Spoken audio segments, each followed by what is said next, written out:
Hey friends, Ed McDonough here, and welcome to Live Stream Wednesday, coming to you from Walpole, Massachusetts, and streaming live on LinkedIn, Facebook, and on livestreamwednesday.com. And today, I'm absolutely delighted to have Bill Parmentier on the show with me. Bill is a certified FAA drone pilot. He's also a commercial photographer, a videographer, and a recovering podcaster. He works with his clients to come up with unique and visual ways to showcase their business. And today we're going to be talking a lot about drones. Bill, welcome to the show. So glad to have you here, buddy. Oh, I'm glad to be here. Thanks for having me. Looking forward to this. Me too. So, hey, listen, tell us how do you get certified to be an FAA drone pilot? What's that all about? Oh, it's a great question. I don't know the exact year. I can tell you when I did mine was back in 2016. I actually started the process to become a 107. They call it Part 107 FAA certified. So basically what that means is you have to go through a general air knowledge test. And basically to make sure that you understand the rules of the air, basically.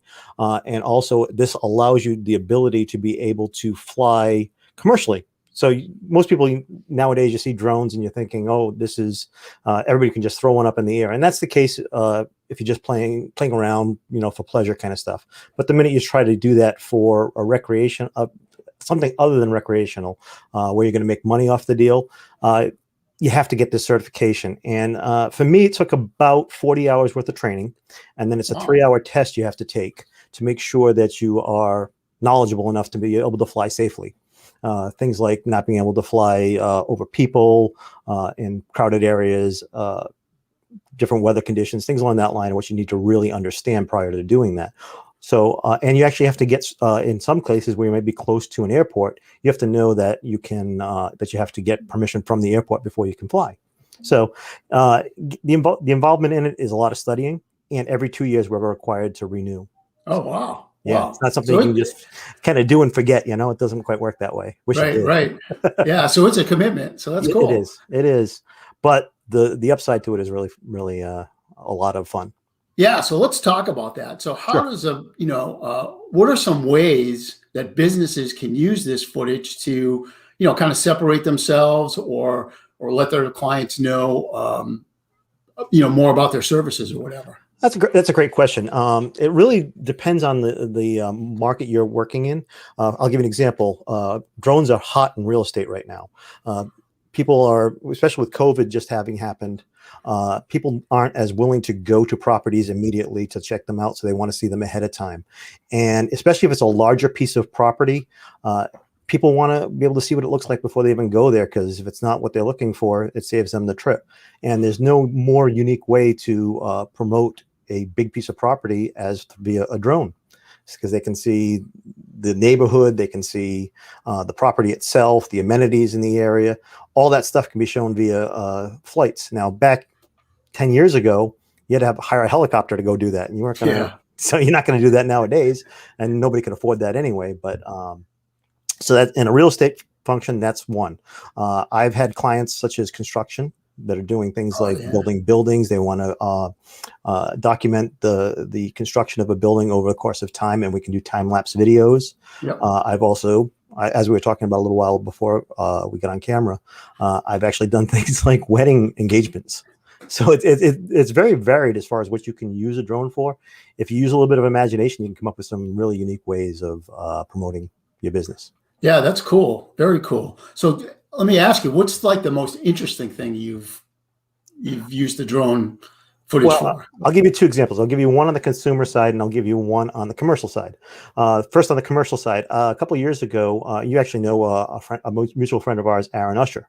Yeah. He actually got in contact with me. He was dealing with an architect that was building a boathouse down in Somerset, and they wanted to document the building of this building.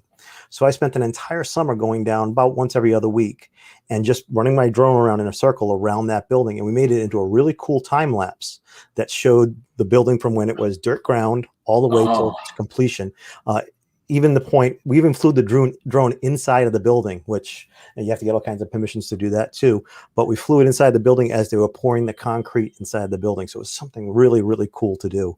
So yeah, so that on the commercial end, that's probably my favorite thing. As far as on the consumer end, I actually got to do a engagement session, believe it or not, on with a drone out in Connecticut. A good friend of mine, he was looking to get engaged, and him and his girlfriend were big Jeep fans. You know, Mhm. I said, okay, well, what's that got to do with engagement? But we'll see what we can do. He said, well, I know this really cool, this is around October, this really cool corn maze that they had cut the shape of a Jeep into the corn maze. Oh, wow. Yeah, so it was really cool. And he says, what I'd like to do is have all my family meet in the center of the maze, and then I'm going to pop the question. There was like this little bridge in the center of the maze. He said, we're going to pop the question there. He said, do you think you could take your drone in and follow us as we're going through? And this is all going to be a surprise. She knows nothing about it. I'm like, yeah, we can do that. So we went down a couple of times prior to the actual day of it happening. And so I could get the lay of the land, and we actually were able to do that. And the coolest thing was, just as he was getting ready to propose, you could see from the drone's eye view of this corn maze, you could see his family pop out from behind the corn rows Oh, and stand nice. just as his family and her family, just as he was getting ready to ask the question. And obviously, at that point, I think she got the idea of what was going on. But so that's, I mean, like I said, Yeah, that's really cool. you That's can come really up with cool. so many unique things. It's amazing what you can do. So. So now I know one of the things about your specialty is putting things together in a way that tell a story, Sure. right? And Mhm. I love that.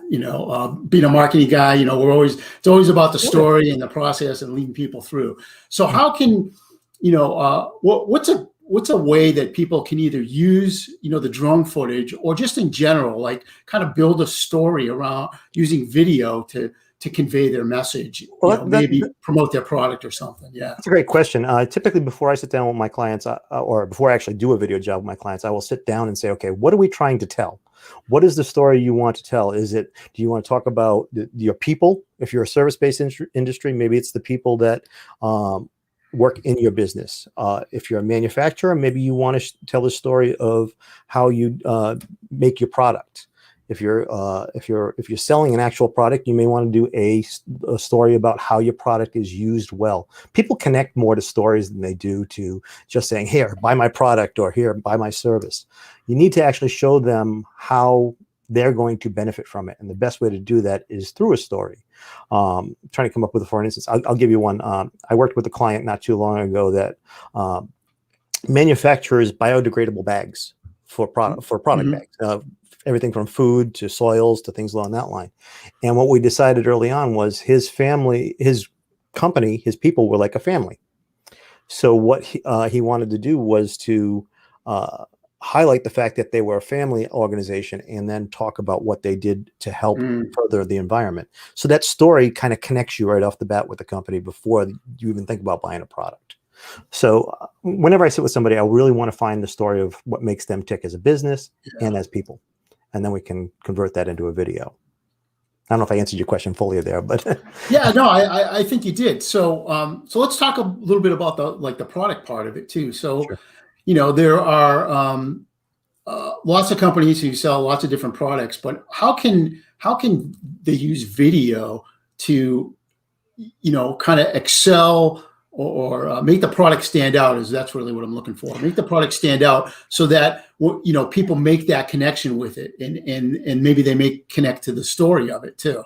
Sure. I think people right off the bat are going to buy from somebody that they know, they like, they trust. I'm sure you've Yeah. heard Right. those Yep. things all Yep. before. So you got to set that up off the bat. And when you start with trying to sell a certain product, you need to find out why people would buy that product, and that's part of the discovery process. Mm. You can't just go and make a video and go, hey, I'm just going to hop on. And don't get me wrong, let me back up before I go too far here. There is nothing wrong with picking up your smartphone and throwing up a video. There's a place for that too. So when Right. you Right. start talking about quality videos versus the type of videos you want to do, there's places for both. But if you're doing a polished, like a video that you want to put up on a website or on a piece of social media, you really need to give a lot of thought on the front end of it as to what's going Mm. to sell that product. And I don't know everybody's product. I'm a videographer. If you're selling a specific widget, I don't know that widget. So it's my job to pull that out of you and say, okay, well, why would people buy your product? Why would they buy your service? Right. And then once they say, well, we're the fastest in town on what we do. Great. So now I'm going to work around that and start making a video based on why, you're the fastest in town as far as whatever it is. I'll give you another short example. I dealt with a propane company not too long ago that we were working with that was looking for a way to showcase how dependable they were, how clean they were as a company, because all their trucks are immaculate. They're quick to getting to their clients when they need to do propane. So we actually did a drone video of the truck going into this beautiful neighborhood. The guy's impeccably dressed. The truck is perfect. Everything looks neat, and it showed exactly what the client wanted, which was that's the image we want to put forth. So a lot of it really comes behind, finding out what it is that you want to say and how you want to say it. Then we can build a video around it. So. Yeah, absolutely. I couldn't agree with you more. Those kind of raw videos that you take with your phone, I agree 100%. They have their place. Also, even doing some pre-recorded or canned videos work as well. But when it comes to like setting the stage for a business, let's talk about like a service business, like a marketing company or something, where they don't particularly have a product, but they want a video that kind of sets the stage, lets people know who they are, maybe what their mission is or what they stand for. How do you handle that? How do you go about putting together something like that? Well, a lot of times it's the personality. Let's be honest. The average consumer is not looking to buy from a business. Right. They're looking to buy from someone. Right. So I think of some friends that I have that are in the marketing sphere that some of the best video marketing that I've seen that's out there is video where you're showing the personality of the people behind the scenes. So maybe the owner, you're going to talk about, maybe a specific project that they work on or why that they got into that business in the first place. And by doing that, you're giving that personality to that person. You're showing others that are going to go, okay, well, I want to work with that person because I like their personality. I like their attitude. They're similar to me, because we all look for people that are similar to us in some way that we can resonate with prior to actually working with them. So from a service-based business, say for instance, I was doing a social media marketing company. I would look at the personality of the people running the market, the social media marketing company, and say, okay, well, tell me about what it is that you want your clients to know about you. And then we're going to build that video around you. Maybe you want people to know that you're, fun loving, and that you want that to come out. Okay, great. We'll talk about maybe showing you in some scenes where, you're enjoying what you're doing as work, and maybe with other clients, maybe doing your own social media videos that you're showing behind the scenes stuff. Right. People love to see behind the scenes. That's another thing that most people don't think about. Even in a service-based business, for instance, say you were a cleanup and restoration place. Company. Do some behind the scenes if you're working on somebody's basement that got flooded. Right. They want to know what people want to know what the process is. So again, services are a little bit more tricky. You have to really kind of think about, okay, what's the service and what do I want the end user to really know about the service and my company. So. Yeah, absolutely. You hit the head right in the nail. I mean, it's the same in my business too. For the marketing I do, we're telling the story in two different ways, but we're still telling the story, right? Yeah. I mean, whether you're doing it via email or via video, right. And let's be honest here. What people don't realize. Email marketing is an animal with itself. I don't claim to know anything about email marketing. That's where I would definitely defer to you. But when it comes to your basic internet, 80%, by the end of next year, they're saying 80% of all internet consumption is going to be video based. Yeah. Okay. Yep. So now my question to anybody that's thinking about video is, what are you going to do to stand apart from all that? Because the market, obviously, the more video we have going out there, the more diluted everything's going to be. It's like, how do you get that attention? Right. I've heard stories, and you probably heard this before. You got 7 seconds to capture somebody's attention, whether on Facebook or whether on a website. And if you can't get their attention with that video in the first 7 seconds by showing them what it is they're going to be learning during the course of that video, right, you've already lost them. You haven't before you even gotten anywhere. Yeah, absolutely. And then on top of that, what's your message?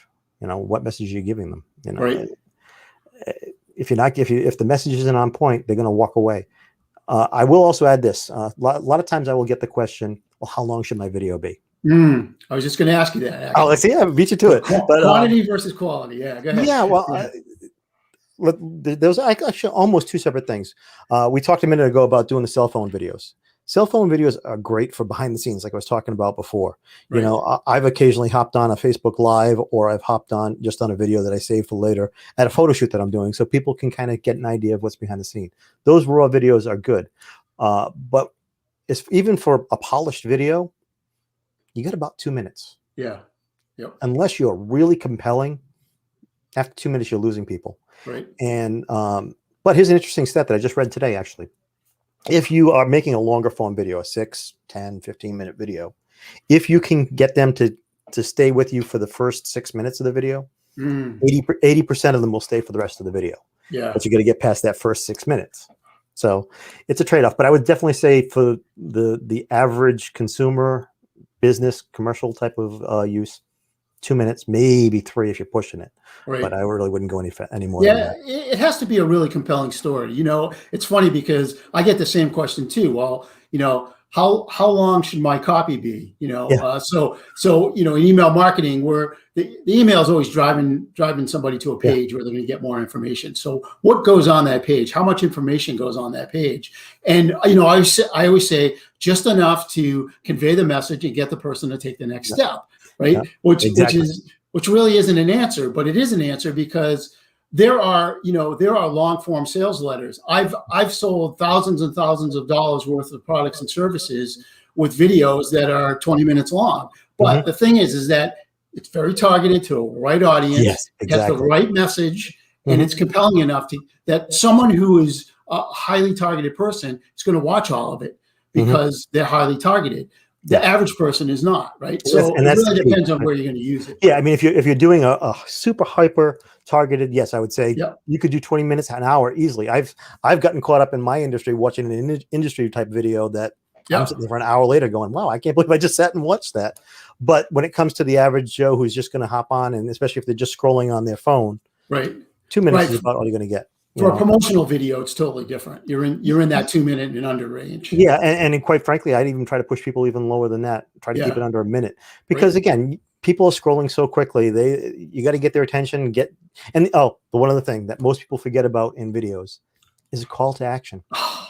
Awesome. You do that in email marketing. There's a call to action at the end of 90% of the emails that are out there. Everyone. What's that? Every one of them has it. Okay, everyone. There you go. I mean, in video, it doesn't have to be every single video you do, but if you're just doing 1 or 2 videos, definitely call to action. What do you want the end user, the person that is watching that video, to do at the very end of that video? Do you want them to go to your website? Do you want them to pick up the phone and give you a call? What do you want them to do? Absolutely, yeah. And you got to come up with a unique way of doing it too. You can't just throw it up on the screen and go, "Hey, call me here when you get a chance." Bye. Maybe it's giving them it's similar to what you do with email marketing. Maybe it's offering them something free. Hey, if you on the video, if you contact me today at this website address, I'll give you 15% off your next order. Right. Great. Yeah, exactly.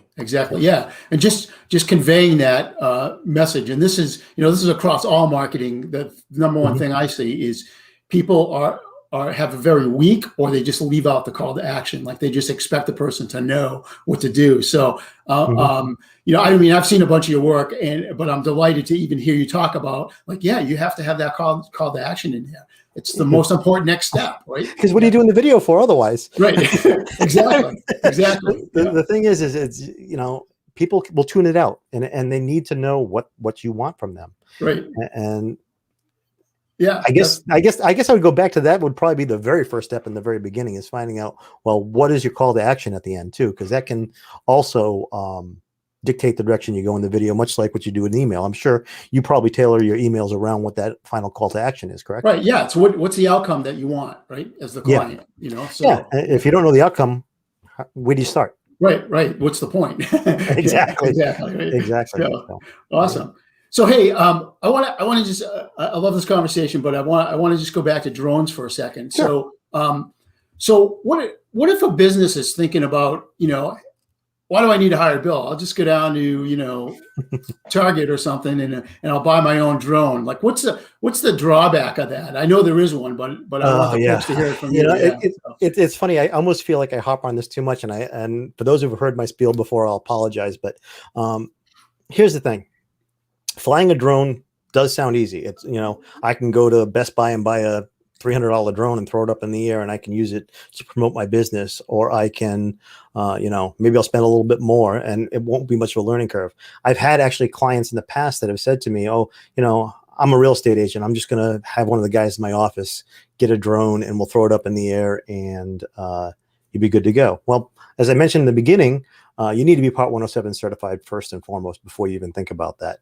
And a lot of people don't want to go through let's be honest, the headache of learning all the rules that have to happen, as well as taking that test at the end and then keeping that test current every 2 years. So that's another thing. You have to make sure you have that end of it. Now, let me also throw something at you. If you're, say, a real estate agent in the example that I gave, if you went out and bought a drone and did that, and you say, well, I got liability insurance, I'm good to go because my company has insurance. 99% of the liability riders out there, or insurances out there, don't cover drones. yeah, that's amazing. Yeah. So you may think you're doing everything right and say, oh, I'm covered if I hit the guy's house or if I crash into somebody that's walking by. And the reality is you're not. Right. And I can tell you this from firsthand because I have it. Drone insurance is a lot more expensive than liability insurance, unfortunately, for obvious reasons, and it should be because they have. Yeah. I tell people I'm flying a giant weed whacker through the sky because that's what it is. If you think about it, that's what's flying through the That's air. an excellent analogy. And well, there were two kids about 1.5 years ago that were playing around. This is just recreationally. We're playing around with the drone in a park, and it flew off to an existing park that was on the other side of where they were flying from, and unfortunately, it hit a child right in the face. Ooh. Yeah, and scars and the whole, it was a mess. And the parents had no recourse because obviously most recreational flyers don't think about liability or anything like that. Right. So now let's get past the liability aspect of it is from a standpoint of insurance. The next thing is if you, as the proverbial real estate agent, as we were talking about, if you're using it and you don't have any problems, you can say, okay, you know what? I can fly. I'm never going to have an accident. Nobody's going to get hurt. Yeah. And much like driving your car 75 miles an hour down the freeway when the speed limit's 65, you may never get caught. But if you're doing that without a driver's license and you get into an accident, what's going to happen? Or if you get pulled over by a police officer and you don't have your driver's license, what's going to happen? Right. You're going to face the consequences. The same happens with drones. You can fly without a Part 107, but if a neighbor calls FAA and complains on you, you could be facing hundreds of thousands of dollars in fines. We're not talking $10,000, $500. Right. I've actually heard stories of, and usually they will give you a warning one time, but I've heard, as long as no accident happened, obviously, but I've heard of stories where people were threatened with $100,000 fine for flying and just using it for promotional reasons. Wow. Well, then the next thing comes up is I always have people go, well, I'm not going to use it to sell anything. I'm just going to use it to promote my business. So I'm not paying anybody. I'm not charging anybody for the content that I'm using. The FAA considers anything that is in furtherance of business, which is kind of a fancy way of saying if you're using it for promotional reasons, no matter how you're using it, right, you need to be a commercial pilot. Right. So not worth it for most people to take that risk. Not at all. Not at all. There are people that'll do it, but hopefully they're few and far between. Yeah, absolutely. So Bill, it's been awesome to have you on the show today. How can people get in touch with you? I'm going to throw up your website here. But what's the best way? The best way is probably right through. You can actually go through my website, which is the wparmentierphoto.com. On the website, you just go to the contact us page, and you can fill out a short form on what you're looking for, and I'll be glad to get back to you pretty quickly there. Or you can let me throw up your email. You can email me also, yes, at bill@wparmentier.com. Like I said, I try to be as responsive as possible. I do consultation work, so I can help people figure out what they want to do as far as drones or even videography in general, before we even get into that. But I also will help. I can do the whole package for them from start to finish, or I can do as little or as much as they want. So I'd be glad to have a conversation. It costs nothing to talk to me. So. Awesome, awesome. And also, I want to mention too, I forgot to bring this up at the beginning, but Bill is also a part of the marketing camp, which will be happening in September. So you can find him there as well. I meant to bring that up myself. I forgot. Yeah. But yeah, we're actually gonna be doing some really cool stuff at the marketing camp this year, and I get to speak, which is always fun for me. I love to talk about video, so great place to do it. And we're going to be in the woods, so we're going to have some fun. It'll be great. It'll be great. All right, well, hang out for a sec. Let me say goodbye to everybody. Absolutely. But thanks again, Bill. It was awesome to have you here today. Thanks for having me. So if you have any questions, please get in touch with Bill. Look him up on his website, and you know, he's got the answers. He really knows this stuff about the drones, and again, because he's FAA certified, he knows all the rules and regulations as well. So it was great to have you here this week. One quick message before I go. Would you like to be interviewed on Livestream Wednesday? Visit livestreamwednesday.com. Click the green Leave a Voicemail Here button and record and leave me a voice message, and someone from my team will get back to you within 2 business days. So thanks again for tuning in, and we'll see you next time right here on Livestream Wednesday. Take care.